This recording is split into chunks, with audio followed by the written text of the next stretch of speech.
Yeah. Big JTV. Like, comment, sub, of course, subscribe. Let's talk about it, man. Let's talk about it. Right, by the way, I'm going to be doing a live stream tomorrow on my Unc and Few podcast. Y'all tap in, come support, post notification, ring that bell. We're going to have a good time. Anybody who's new to the channel, man, of course, I appreciate you. Put in the post notification, that little bell right there, and I appreciate each and every one of y'all. But let's talk about it, man. This individual, this rat snake, Jason Whitlock. Now, let me say this, right? Jason Whitlock, me and him agree on a good amount of things. He's conservative, he's Christian, he calls out the culture for being secular and stuff like that. I do that too, actually. You know what I mean? I actually respect his point of view on a lot of things, okay? But his hatred for Prime, for Dion, has gotten out of pocket to the point now that when it came to the situation about the dude who hit Travis Hunter and lacerated his lungs or something like that, or his liver, my bad, Coach Prime, being the classy gentleman that he is, being the actual football player that he is, actually asked people not to give death threats or go against that kid who had that amazing hit. It was an amazing hit. It is what it is. But, should he have gotten, a flag? Should he have maybe gotten ejected?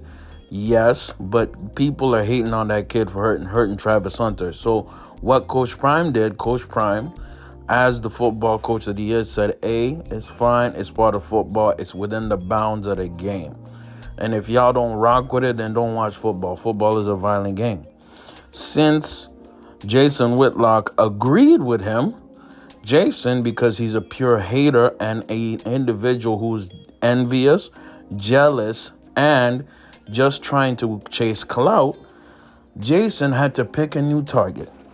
And guess which target he picked? He picked Dion's son, Tupac Shedeur. Shouts out to Murder Mace for that nickname, Tupac Shedeur Sanders, and compared him to Christian Laettner, right? So if you know anything about sports, specifically basketball, college basketball, Christian Laettner was part of the Duke Blue Devils in the 90s, and him and his team were known for being slightly, arrogant and cocky because they won a lot. They destroyed a lot of teams, right? And yes, they had a little arrogance and cockiness with them because they kept winning games. Tupac Shedeur is cocky and arrogant because not only does he win games, he puts on shows. He puts on a performance. See, when he flexes with the wrist, it's because he's able to go 98-yard drive down the field to win the game. Or in last week's time to tie up the game and go for the win a bit after in second overtime. So here's the thing. If you look at the whole Colorado story, it's a Cinderella story. It's a Cinderella story. Now let's be real. In the Cinderella story, okay, it hits midnight and the carriage turns into a pumpkin. It is what it is. But can't we have fun and enjoy this? Can't we see a team that went 1-11 last year completely turn around and basically be the face of college football? Can't we enjoy it? We can enjoy it. And because what Jason Whitlock is a hater. And what makes it worse is he's a black hater hating on a black man who's trying to do some good. Let me tell you something, man.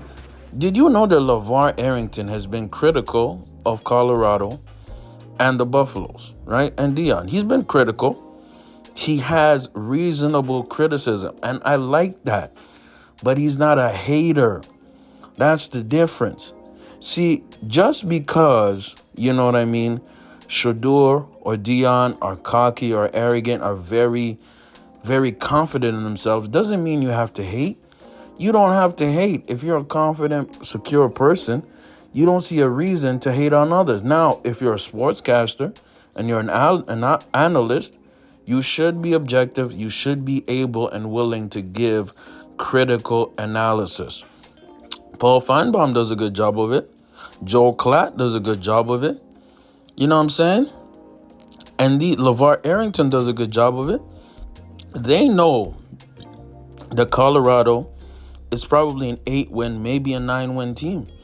And that is a massive win from a program that was terrible and trash. But an individual like Jason Whitlock has to find a way to hate, because that's his nature. He's a hater. He's a contrarian. He is on his Skip Bayless-ish. Skip hates on LeBron for clout because he knows LeBron is the most popular basketball player in the world and it gives him views. The same thing with Jason Whitlock. Jason Whitlock hates on Dion for views and because he's also a jealous, envious person. Right? On top of that, he's an Uncle Tom. It is the perfect mix for clout. Let me know what y'all think in the comments below. Like the video if you made it this far, and tap in tomorrow for my first live stream with Unc Football. We're going to be doing Week 3 preview in the NFL. It's Big J TV. I'm out.